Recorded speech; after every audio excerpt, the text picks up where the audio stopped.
Dito sa labas oh, may mga iti-iti pa nga ito nung nakaraan eh. Dito ginagawang tambayan ng manok. Daming dumi ng Pati dito yung semento na maliit, yung yung tumigas, mahirap siyang tanggalin. Ayan, okay, so pinastig ko lang. Pero dapat mauna yung sa taas para yung malaglag, punasan. Lalabas ko ulit. Pinastig ko lang. Hi everyone! So, yan, tapos na po itong bahay ni Ma'am Jo. I mean, tigil gawa na po kasi nagawa na yung tiles, pati yung mga salamin at aantayin na lang ng pagdating nila Ma'am Jo. So ngayon po, siguro may mga nagtatanong kung magkano ba inabot itong ganito kalaking bahay. Magkano ilang sakong semento at hollow blocks yung nagastos. So mamaya po, sasabihin ko po sa inyo kung magkano inabot ang ganito kalaking bahay na pinagawa ni Ma'am Jo. Pero bago po yan, maglilinis muna kami sa mga tiles. Kasi yung tiles, mayroong mga semento-semento pa hindi pa nalinisan. Kahapon ata, yun kahapon, isang araw pala, natapos na ikabit yung salamin ng CR. Kaya pwede na naming linisan ngayon yung loob, yung mga tiles, para isang linisan na lang po. So, ayan, itong labas, itong loob.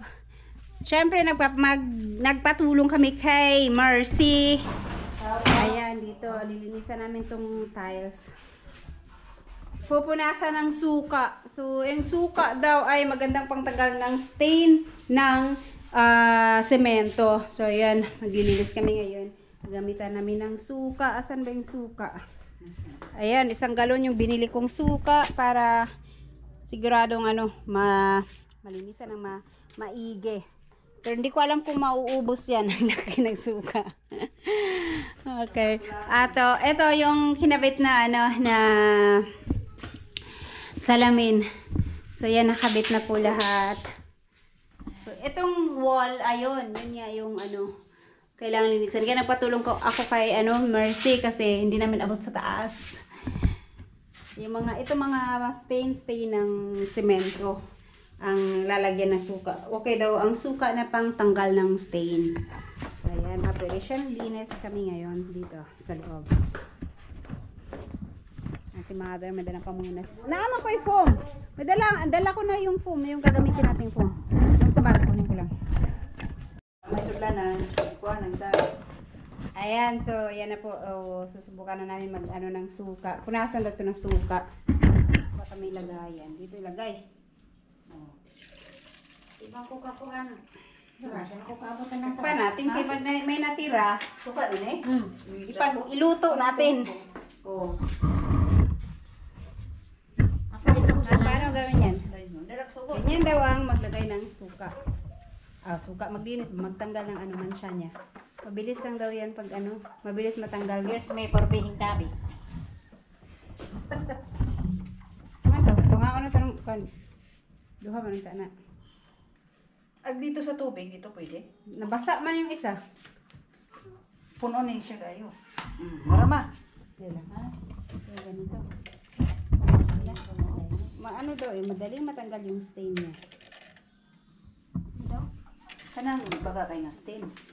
Napikre kala sulay na. Klaro. Tanggal na. Tapos saka banlawan ng tubig. Trapuhan na siguro tubig. Siguro, punasan na ng tubig.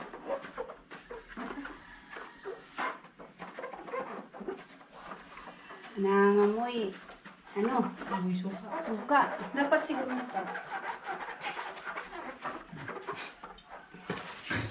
First time ko lang na suka ang ilagay. first time mo. Gidayit so, kung ka ng white cement. Wow. Wala man, hindi na nahabol sa oras. Ang Meron ganda. na yung drought, kaya lang wala ng oras. May gani kaya wala kagaputi. Makamancha ba? Kamansya ni. Ayan pala siya.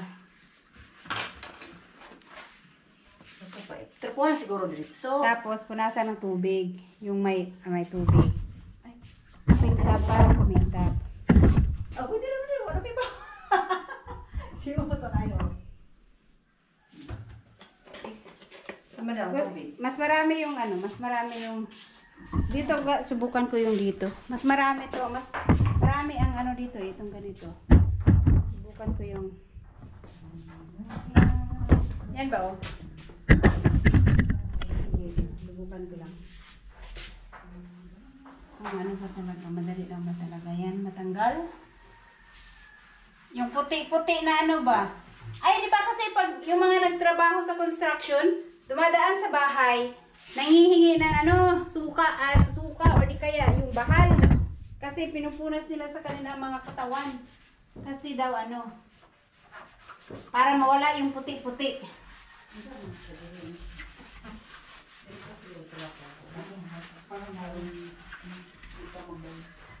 So, ayan, okay. So, tinasting ko lang.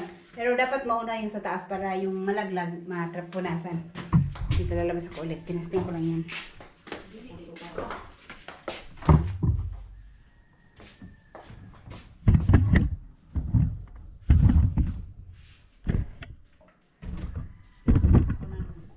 Paughon ba ni? Tubig ra. Tubig lang muga, pasagdan na muga giyaan. Oo. Tubig naman eh. Oh, tubig na. Okay.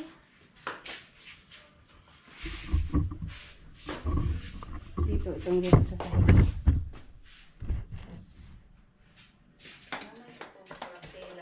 Itong dito sa sahig, i-try ko. Ako ang bang mga okay lang nila.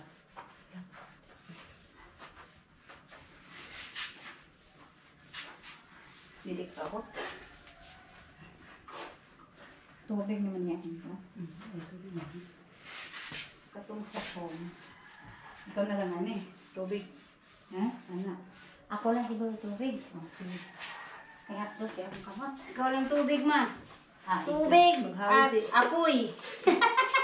Si Alas mo yung taghawid sa Tubig kuan. at apoy. Karon. Kay watay bangko. Naibangko dito sa kuan payag. Dala mo ko bangko dire. Yan to. Tubig at apoy.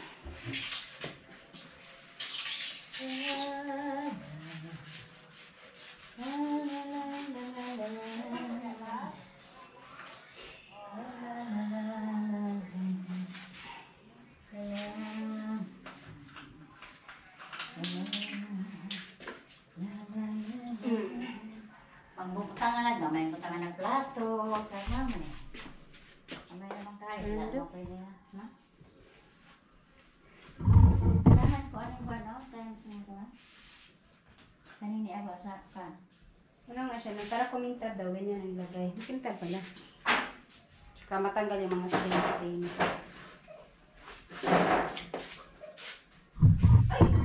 Ako yung sili. Yan.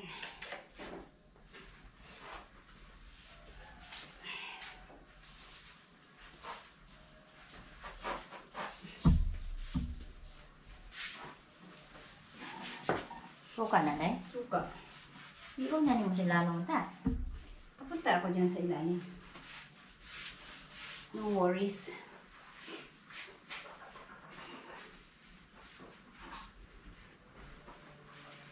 Aray. Ibabaw ma. Ako dito ako. Alright, so ayan. Pakintab nga siya, no? Nawala yung ano niya. Sa bagay kasi basa pa. Makikita natin yan mamaya kung matuyo na. So, ganun pala magtanggal ng mga stain ng semento. Suka. Tapos, saka punasan ng tubig. Umuyin ko ha. Amoy suka pa rin. Umuy pa. Oh, baka nag-amoy, ano Kaya yan? sukan man eh. Tubig man eh. Sa tila. Punasan sa tila. Kasi marami yung patak-patak na line. Yun yung ano, matanggal daw sa stain ng ano, matanggal daw sa suka.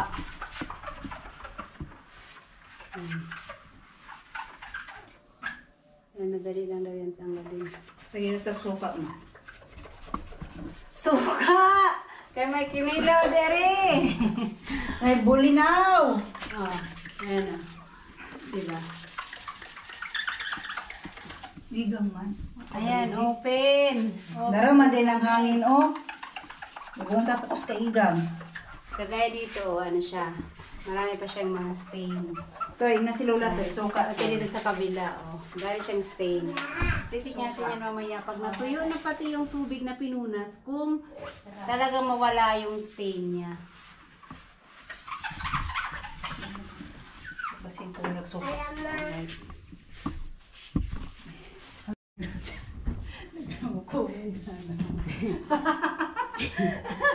So, ito, ano siya, yung semento na maliit, na yung mga dot-dot. Tumigas ba?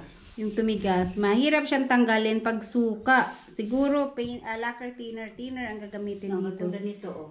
Kagaya dito sa baba, marami siya dito sa baba. Kagaya nito, oh, madami Isa siya. pa nun sa kuko, di man Hindi siya. tanggal sa kuko. Saan pa din naman itong kuko? Ayun. Hindi talaga, no? Kasi magasgas. Kuhan siguro, thinner siguro dyan. Mm. Ito lang siguro ang mabilis tanggalin. Yung sa ano, yung parang, yung pag nagpatak ba yung simento tapos napunasan, may mga ano siya. Etong mga tumigas na maliliit, hindi siya matanggal. Ayan. Dapat thinner. Siguro. Sabi mo, thinner, ba't coke yan? Cookie. Cookie yan. So, ayan. Dito, hindi matanggal kahit anong kuskus nurse, no? Hindi, matruhan, balikan.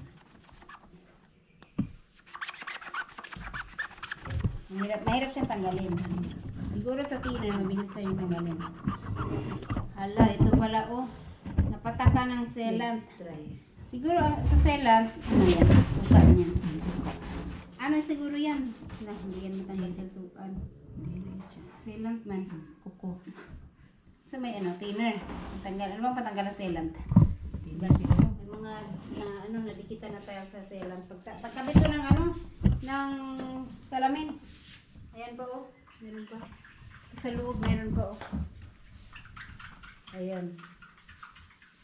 At saka dito sa taas. Namansyahan pala to. Lagyan ng sealant. So, oil siguro katanggal niya, no? Kaya madikit. Well, Oh, baka oil. siguro kay Ogbuan. Mga mansa o mga kuwan, gas man. O gas. Pareha, siguro thinner. Ay, pala, para, magta. Sige, subukan natin. Merong ano dyan? Hindi ito. Ganap ako. Ayan, dito ako sa labas magkuskus ng tiles. Kasi masikip na kami dun sa loob. Ito, ang nilagay ko, suka pa to, suka. Si mama doon taga tubig, lagay ng tubig kasi ma-update yung kamay niya, may sugat.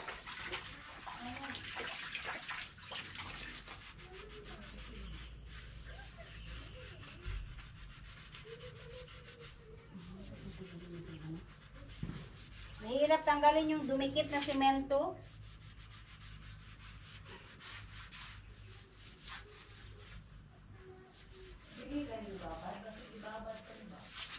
Hindi, bandawan daw agad.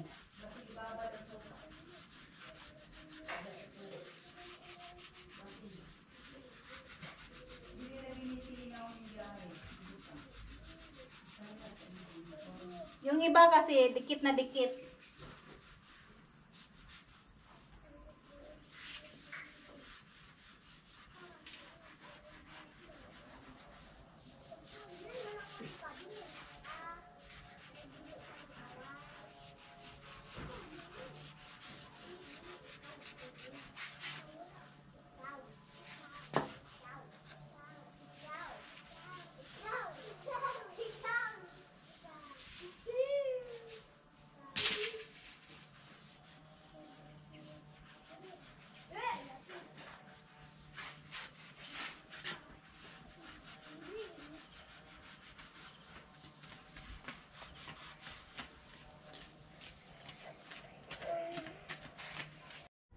Ayan guys, yung matigas na yung mga semento na tumigas, mahirap siyang tanggalin sa sa suka. Kinuskus ko lang yan kanina ng ng suka, pero hindi siya basta-basta natatanggal. Siguro pag nababad na ng konti. Tapos dito sa loob, ayan, etong sa lababo, ayan, okay naman siya. Yung mga stain dito sa gilid niya, natanggal. Kasi wala itong mga semento. Ayan, okay naman yung ano niya, suka. Nakakatanggal pala talaga siya. Ayan. Tapos, dito sa CR, etong mga kinuskus ng ano ng tela, natanggal naman yung iba matigas pa, kagaya nito matigas. Tapos yan, yung sealant, yan, sealant yan. Yan. Hindi matanggal, kaya siguro oil lang pang tanggal namin yan. Balikan na lang pagka ano, kukuha kami ng oil or ano bang pwede dyan itanggal sa sealant. Nakadikit talaga siya. Yung dito sa sahig, kinuskus ni mama ng tela. Tela lang kasi baka magasgas naman yung tiles. Natanggal yung sealant na dumikit dito. Pero itong dito, wala pa. Ang tigas kasi. Siguro oil, okay ang oil pantanggal dyan. So, yung dito sa wall, ayan o, nawala yung puti-puti niya. Kasi ang daming puti-puti niya yung sa semento. Nawala siya. Madali lang siyang tanggalin sa suka. Pero yung mga tumigas na parang talsik-talsik ng semento, yun ang mahirap tanggalin. Ang tigas. Kaya itong mga sealant, di matanggal talaga. Hindi ko to napansin nung nagkabit na nadikitan pala yan ng sealant. Oil siguro kasi sticky siya dumidikit, kaya oil siguro yung pangtagal dyan.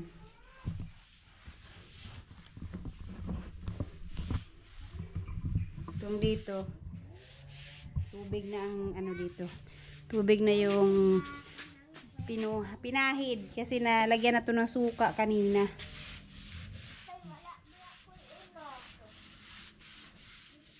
Pero ito dito pag umuulan, ang basa dito, naanggi.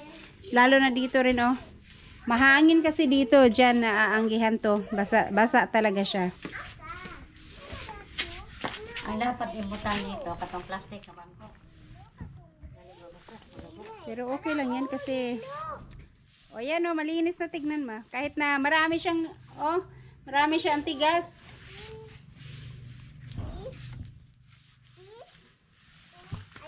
Pero kahit pa paano, luminis na rin siyang tignan. Kaya lang, pag naulan dito, ang daming manok dito sa labas may mga iti-iti pa nga ito nung nakaraan Dito ginagawang tambayan ng manok. Daming dumi naman. Pati dito pagdating namin kahapon namin nanungtong diyan sa kuwan. Ay ni manok kay butang na mo sa tinula ni kalahaan. Madali lang pag may manok, madali lang yung alis yung manok. Paglagay ka dito ng kawali, tsaka mantika, alis yan. Diba? Dapat lagyan ng panday. Saman. Screen. Parang walang manok. Ay sus. Siyempre, plus si mama. Nalamigan na. Lilipad na. Siyempre, pahinga muna at siyempre may baon kaming merienda. Ayan. So, yan. Itong semento, kunin ko pala yan. Hindi pala binuhat yan. Ibuyog kanina. Okay. Okay. Kain muna kami.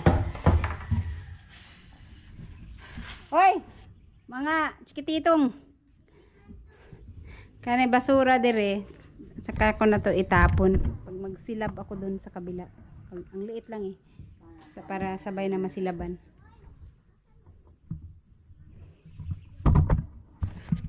Ayan si mama nanguha na ng kamote at mag-uwi daw kami ng gulay.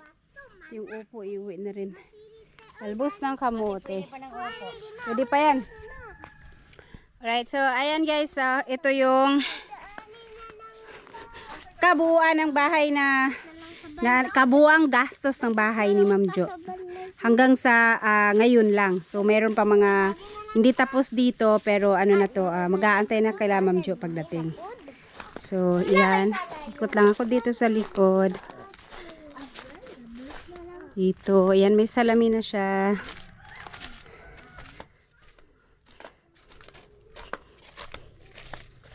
Agay. Aray. Ayan.